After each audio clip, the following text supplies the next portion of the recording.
Professor Kelinar's tentacles adjusted his holographic display with the kind of precise elegance that only came from centuries of academic superiority. The lecture hall at the Galactic Defense Academy buzzed with the soft hum of translation devices, climate regulators, and barely contained intellectual smugness. "Welcome, cadets, to Primitive Species Warfare Studies," Kelinar announced, his voice carrying that particular tone reserved for discussing something distasteful yet educational. "Today, we examine the barbaric military practices of Sol 3's dominant species, humans. The class of 23 beings from across the galaxy settled into their ergonomic learning pods. Zephon, a massive four-armed Thraki, cracked his knuckles in sequence while reviewing his notes. The sound echoed like gunshots in the pristine chamber. "Professor," Quill interrupted, her telepathic tendrils twitching with curiosity, "surely you don't mean to suggest these humans pose any actual threat to civilized warfare doctrine?" A ripple of amused clicking, chirping, and harmonious laughter filled the room. Nyx, whose translucent Voltani form sparkled with internal light, practically glowed brighter with mirth. "Oh, my dear Quill." Kelinar's tentacles waved dismissively. "Absolutely not. These creatures represent everything our galactic civilization has evolved beyond. Violence without honor, tactics without dignity, warfare without any semblance of proper military etiquette." He gestured toward the main display, where archived footage began playing. The images showed human soldiers in crude, camouflaged uniforms carrying what appeared to be metal tubes that expelled small projectiles through chemical explosions. "Observe their primitive projectile weapons," Kelinar continued, zooming in on an assault rifle. "While we've mastered plasma, harmonics, and quantum disruption fields, these beings still rely on accelerated metal fragments. It's almost quaint, really." Zephon raised two of his four hands. "Professor, how do they even aim those things? There's no neural interface, no predictive targeting algorithms. Do they just point and hope?" "Precisely, Cadet Zephon. They use optical sight alignment and, I kid you not, manual trajectory calculation. Some even rely on instinct." The last word dripped with academic disdain. The class erupted in scandalized gasps and incredulous whistles.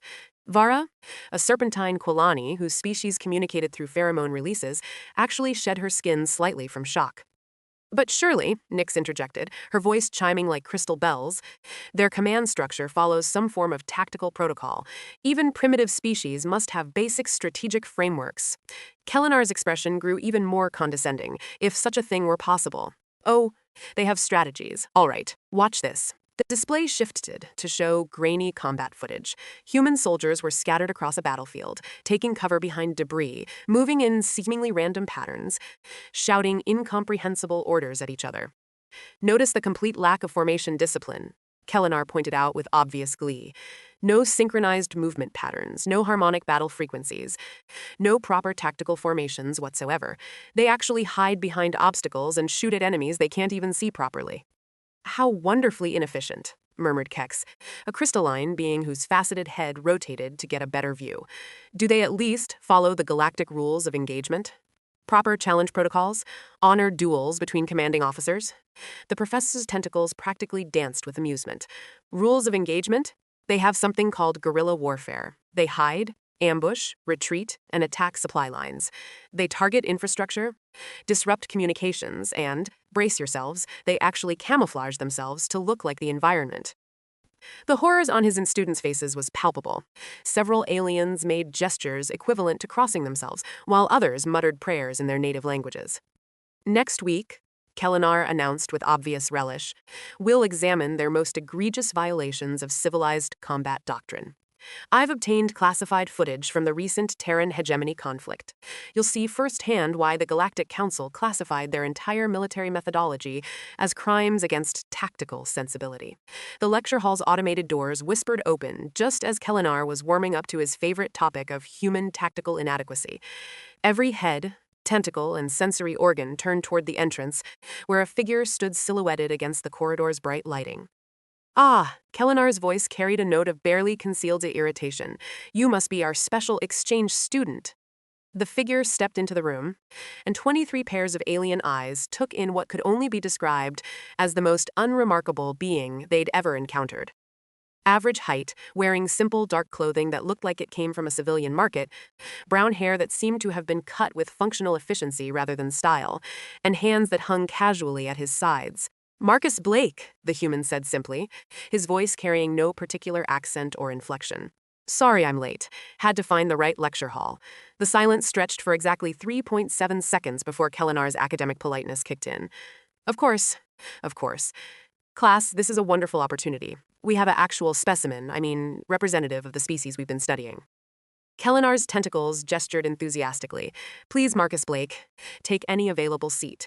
Marcus nodded and moved toward the back of the room, passing rows of staring aliens. His footsteps made soft sounds against the polished floor. Completely ordinary, and somehow that ordinariness made him even more fascinating to observe. Quill leaned towards Zephon, her telepathic whisper barely audible. He looks so normal. Are we sure this is the same species that caused all that tactical chaos? Maybe he's defective, Zephon whispered back, all four arms crossing in contemplation. I expected something more feral. Nyx's crystalline form sparkled with suppressed amusement. Look at those clothes. No armor plating, no weapon hardpoints, no tactical enhancement ports. How does he even survive combat? Marcus settled into a seat in the back corner, crossing one leg over the other in a relaxed pose that suggested he was completely comfortable being the center of attention without acknowledging it. His eyes scanned the room once, taking in each alien species with what appeared to be mild curiosity, then focused forward on the professor. Excellent, excellent, Kelinar continued, clearly delighted by this turn of events. Now, as I was saying, we'll be examining the complete breakdown of military protocol during the Terran hegemony conflict. Marcus, I hope you won't take offense, but your species' approach to warfare is, well, let's call it unconventional. Not at all, Professor, Marcus replied, settling back in his chair. I'd be interested to hear your analysis. Vara, the Quilani, released a pheromone burst that translated roughly to amused condescension. This should be educational for all of us, she hissed softly to her neighbors. Kex rotated his crystalline head toward Marcus. Perhaps you can provide insight into why humans choose such inefficient combat methods. Marcus smiled, a small expression that somehow managed to be both friendly and completely unreadable. I'm sure the professor's research speaks for itself. The following week arrived with all the anticipation of a public execution. Kelinar had spent the entire interval preparing his most damning presentation yet, but complete with tactical analysis overlays and cultural commentary that would surely cement his reputation as the galaxy's foremost expert on primitive warfare. Today, my dear students, Kelinar announced with theatrical gravity, we examine the absolute nadir of military conduct. The Terran hegemony conflict produced documentation of human warfare that violates no fewer than 47 articles of the Galactic Combat Accords. The lights dimmed as classified footage began streaming across the main display. The first scene showed a human settlement under siege by hegemony forces. Towering war machines advanced across pristine battlefields, their plasma cannons charging with dignified, predictable patterns. Notice the proper formation of hegemony forces, Kelinar pointed out with obvious approval. Synchronized advance, regulated weapon discharge intervals, appropriate challenge protocols broadcast on all frequencies. This is how civilized warfare should appear. Then the footage shifted, and the collective intake of breath from 23 alien species filled the lecture hall. Human defenders weren't lined up in neat formations. Instead, they scattered like startled insects, taking cover behind rubble inside damaged buildings, even underground in what appeared to be hastily dug tunnels. Worse yet, they were shooting at the advancing war machines from concealed positions. Observe the complete abandonment of honorable combat doctrine. Kelinar's voice dripped with disgust. No formal battle lines, no declared champions, no opportunity for surrender negotiations. They simply hide and attack without warning.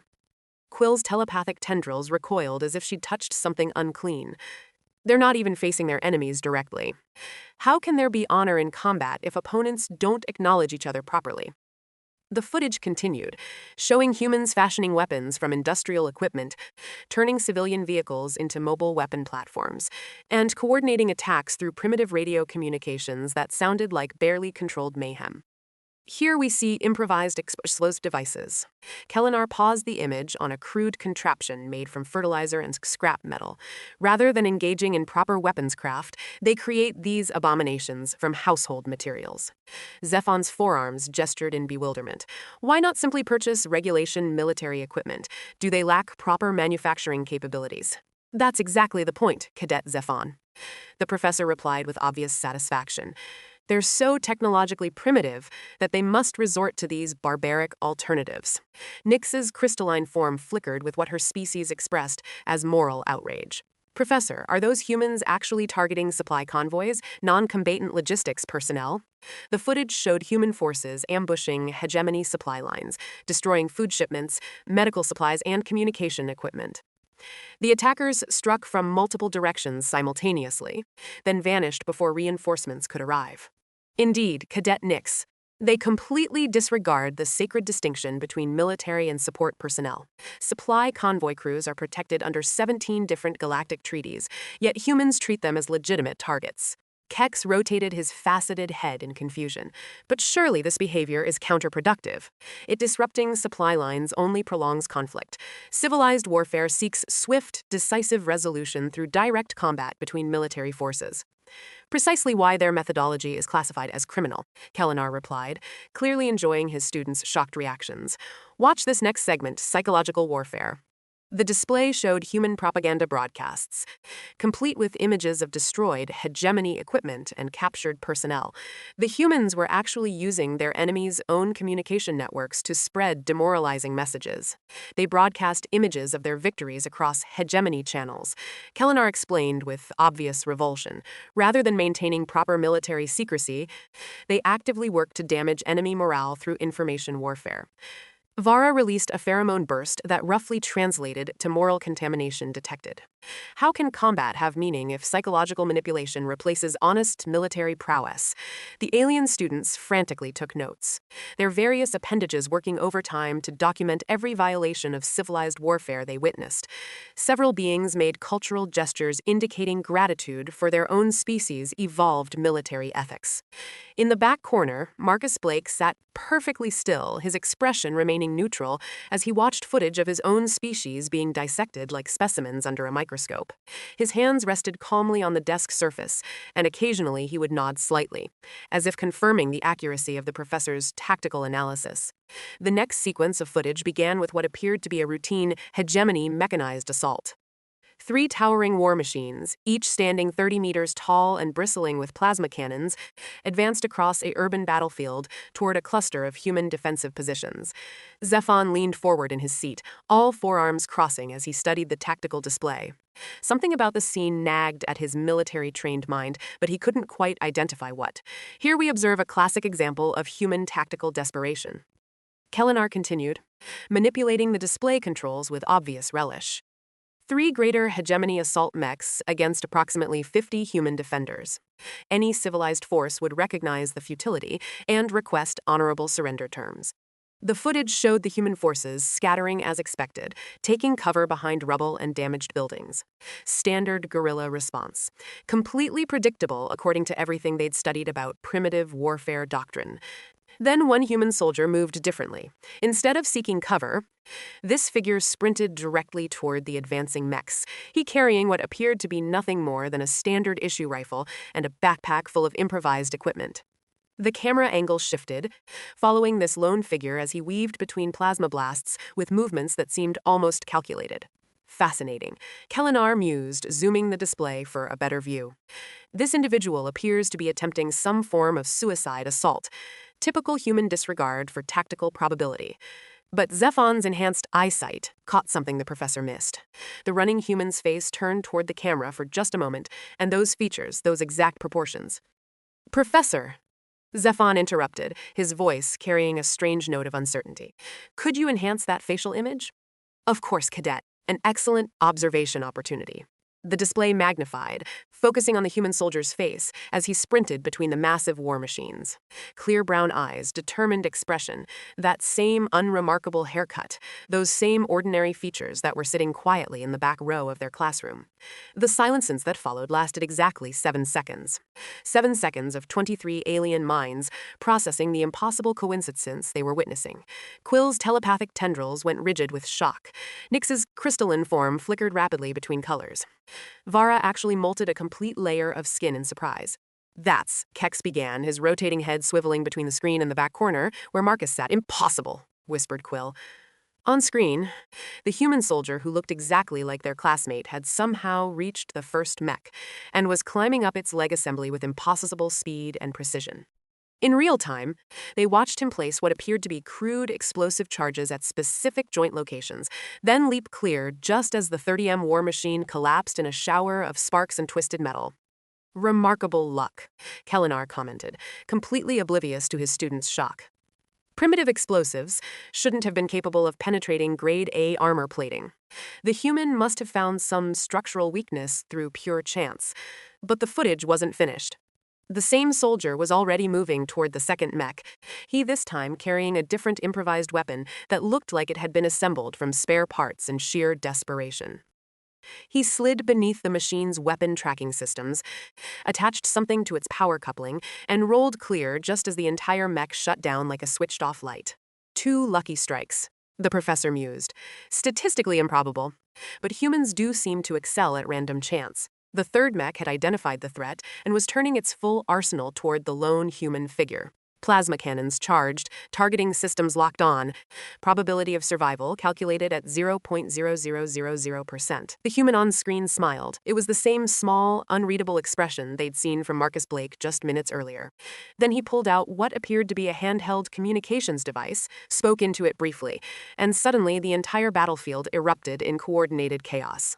Hidden human forces emerged from concealment in perfect synchronization and are taking the third mech from 17 different angles simultaneously, while their apparent leader calmly walked away from the destruction. In the back of the classroom, the real Marcus Blake's smile widened just slightly. Fascinating example of primitive pack-hunting behavior. Kelinar continued, still completely missing the connection his students had made. Notice how they waited for their alpha to signal the attack. Very similar to lower mammalian species we've studied. Zephon's 4 hands were trembling slightly. "Professor, what was that soldier's name?" "Let me check the tactical database," Kelinar replied, calling up additional information. According to hegemony intelligence reports, this particular individual was designated as Sergeant Marcus Blake, Human Armed Forces Special Operations Division. The professor paused, looking confused. Odd coincidence that, same name as our exchange student. The classroom's advanced environmental systems registered a sudden spike in stress pheromones, elevated heartbeats, and what could only be described as collective existential panic. 23 alien minds were rapidly connecting dots that formed a picture none of them wanted to see. Quill's telepathic abilities, normally kept under strict ethical control, extended involuntarily toward the humans sitting in the back corner. What she encountered nearly knocked her unconscious. Flashes of tactical brilliance, split-second decisions that saved thousands of lives, the systematic analysis of 17 different alien species combat weaknesses, and battle plans drawn up in dirt with sticks that had defeated computer simulations running on quantum processors. Victory after impossible victory, each one carved out through a combination of creativity, ruthlessness, and an almost supernatural ability to predict enemy behavior.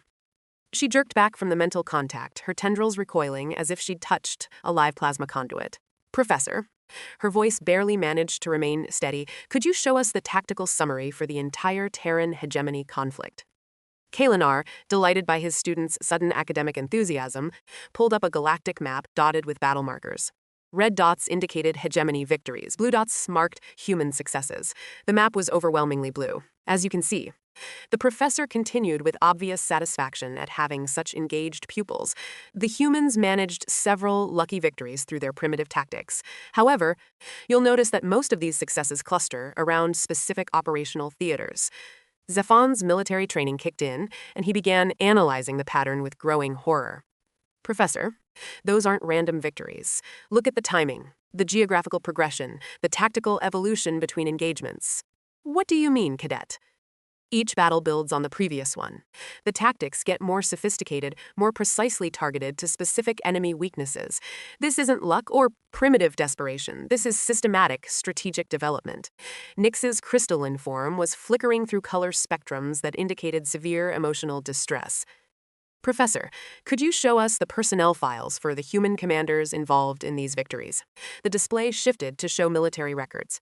Name after name scrolled past, but one designation appeared with disturbing frequency: Sergeant Marcus Blake, Strategic Operations Specialist. Kexis's rotating head moved like a targeting system between the screen and the back of the classroom. "Professor, according to these records, this Marcus Blake individual was involved in 93% of successful human operations." Impossible, Kelinar scoffed. No single individual could have that level of operational involvement. The database must have corrupted entries. But Vara was studying the tactical signatures, with her species' natural pattern recognition abilities. Professor, look at the weapon modification patterns, the improvised explosive placements, but the communication timing protocols. They're identical across all engagements. The footage continued playing, showing battle after battle where human forces, led by the same unremarkable-looking soldier, systematically dismantled hegemony advantages through tactics that seemed to violate every principle of civilized warfare while being devastatingly effective. Here we see the Battle of Kepler Station, Kelinar announced, pulling up footage that made several students physically recoil. The humans actually turned the station's own defensive systems against our forces through what can only be described as technological vandalism. On screen, Sergeant Marcus Blake was calmly rewiring alien computer systems with nothing more than basic tools and an apparently intuitive understanding of 17 different species technological psychology. Notice the complete disregard for proper hacking protocols. The professor continued. No authentication requests, no system respect negotiations, no data dignity acknowledgements. They simply break in and reprogram everything. The real Marcus Blake, sitting quietly in the back corner, shifted slightly in his seat. His expression remained neutral, but there was something in his posture that suggested he was paying very close attention to the technical analysis. The most disturbing aspect, Kelinar went on, warming to his theme, is the psychological manipulation involved. This Blake individual seemed to understand exactly how each species would react to specific stimuli. It's almost as if he had studied us like laboratory specimens. More footage rolled. Marcus Blake on screen was orchestrating what appeared to be chaos, but revealed itself upon closer examination to be precision psychological warfare. Hegemony forces were being manipulated into making tactically disastrous decisions through carefully orchestrated scenarios that exploited their cultural conditioning and military doctrine. Here he's actually using our own honor codes against us, the professor pointed out with obvious disgust. He challenges a hegemony commander to single combat, then has snipers eliminate the officer during the formal combat declaration, completely barbaric violation of engagement protocols. Quill couldn't stand it anymore. Professor, what was the final casualty count for the Terran hegemony conflict? Kalinar's tentacles stopped moving. Well, that's classified. But since we're in an academic setting, the hegemony lost approximately 60% of its military assets and was forced to withdraw from the Terran system entirely. The silence that followed was deafening, and this was accomplished, Zephon said slowly, primarily by the actions of this one human soldier. Among others, certainly, but yes, Sergeant Blake's operations were responsible for the majority of strategic defeats that led to the hegemony's withdrawal. The professors pulled up one final piece of footage showing a human settlement celebrating victory. In the center of the celebration, Sergeant Marcus Blake was being decorated by his commanders, his face clearly visible as he accepted what appeared to be their highest military honors.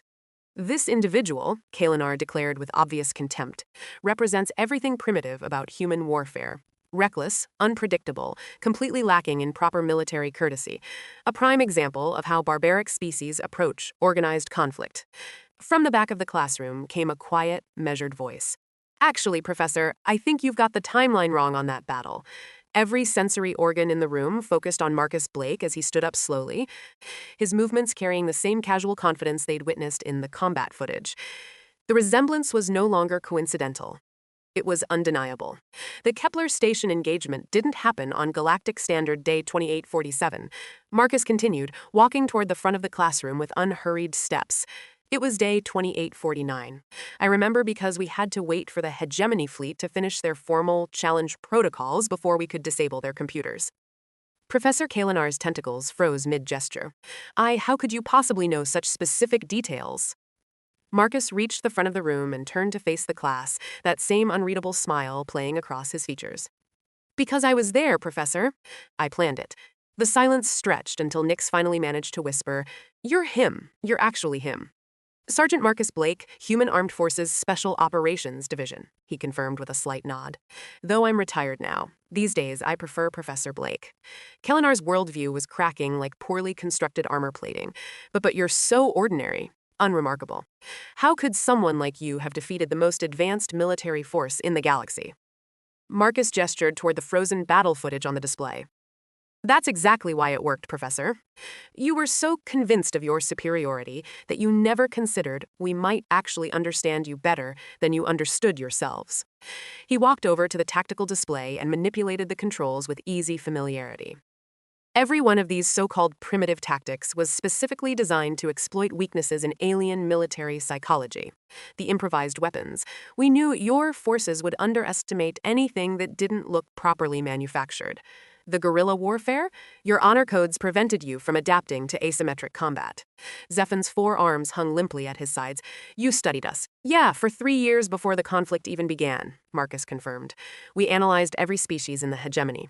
Combat doctrine, cultural values, technological dependencies, psychological profiles. The war crimes Professor Kelinar described weren't violations of civilized warfare. They were precisely targeted psychological operations designed to make your forces defeat themselves. The professor's academic authority was evaporating like atmosphere from a breached hull. But the unpredictability, the chaos, the complete lack of proper military structure. Marcus smiled wider, was carefully orchestrated to appear chaotic while actually following very specific strategic objectives. We let you think we were primitive because primitives aren't threatening, right up until they win. He turned back to address the stunned class. Which brings me to why I'm really here. The Galactic Defense Academy has contracted me to develop a new curriculum. Advanced unconventional tactics will be required coursework for all military cadets starting next semester. The irony hit the room like a physical force. The alien species who had spent the morning studying human barbarism were now going to be taught by the human who had used that barbarism to defeat them. The first lesson, Marcus continued cheerfully, will be titled Why Your Enemy's Weakness is Your Advantage. Class begins Monday. 3 weeks later, the same lecture hall hosted a very different kind of class. Professor Kelinar sat in the front row frantically taking notes like a first-year cadet, while Marcus Blake stood at the instructor's podium with the casual authority of someone who had actually won a galactic war. Today, we're going to discuss adaptive tactical thinking. Marcus announced, gesturing toward a holographic display showing various alien military formations. Can anyone tell me what's wrong with these standard hegemony attack patterns? Zephin raised 2 of his 4 hands tentatively. They follow regulation protocols. Exactly, Cadet Zephin. They're completely predictable. When your enemy knows exactly what you're going to do, they can prepare accordingly. Marcus manipulated the display to show counter-strategies. Human forces didn't win because we were stronger or more technologically advanced. We won because we were impossible to predict. Quill's telepathic tendrils twitched with confusion. But, Professor Blake, how can military operations function without standardized procedures? How do you coordinate forces without established protocols? Marcus smiled, the same expression that had once terrified hegemony commanders across 17 star systems. You adapt in real time. Watch this. He called up footage from the Battle of Proxima Ridge, where human forces had defeated a hegemony armored division using nothing more than creativity and kitchen utensils. Notice how the human squad leader doesn't follow any predetermined tactical manual, Marcus pointed out. He sees an opportunity, communicates it to his team through improvised signals, and executes a plan that was invented approximately 30 seconds before implementation. Nyx's crystalline form flickered with what her species expressed as intellectual vertigo. But how do subordinates know what to do if there's no standardized command structure? They think for themselves, Marcus replied simply. Every human soldier is trained to be a tactical problem solver, not just a protocol follower. That's why your forces kept losing. You were fighting an army of individuals who could adapt faster than your command computers, could process new scenarios. Former Professor Kelinar raised a tentacle hesitantly. Professor Blake, how were you able to understand our psychological weaknesses so thoroughly? Marcus leaned against the podium, his posture relaxed and conversational. Because you published detailed academic papers about your own military philosophy, your species wrote entire books explaining exactly how you approach warfare, what you consider honorable, and what tactical choices you would never make under any circumstances. The room fell silent as 23 alien minds processed this revelation. We read your literature, studied your cultural values, and analyzed your historical conflict, Marcus continued. Then we did everything you said civilized species would never do. It wasn't primitive warfare, Kelinar. It was asymmetric psychological operations based on comprehensive intelligence analysis. Vara molted slightly from embarrassment. So when you violated our rules of engagement, we were exploiting your assumption that everyone shared your rules, Marcus finished. Your biggest weakness wasn't technological or tactical. It was intellectual arrogance. Kex rotated his head in what his species displayed as grudging respect.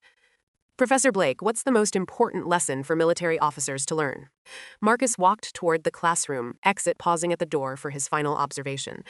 Sometimes the best strategy is the one your enemy would never expect because they've convinced themselves it's impossible, immoral, or beneath their consideration. He looked back at the assembled aliens, former enemies who were now eager students hanging on his every word. The moment you decide you're too civilized, too advanced, or too superior to learn from your opponents, you've already lost the war. Class dismissed. As the door closed behind him, 23 of the galaxy's most advanced species sat in contemplative silence, finally understanding that evolution wasn't always about becoming more complex. Sometimes it was about becoming more adaptable. In the hallway, Marcus Blake smiled to himself and headed toward his next class, Psychological Warfare 101, Understanding Your Enemy Better Than They Understand Themselves. The galaxy was about to become a much more interesting place.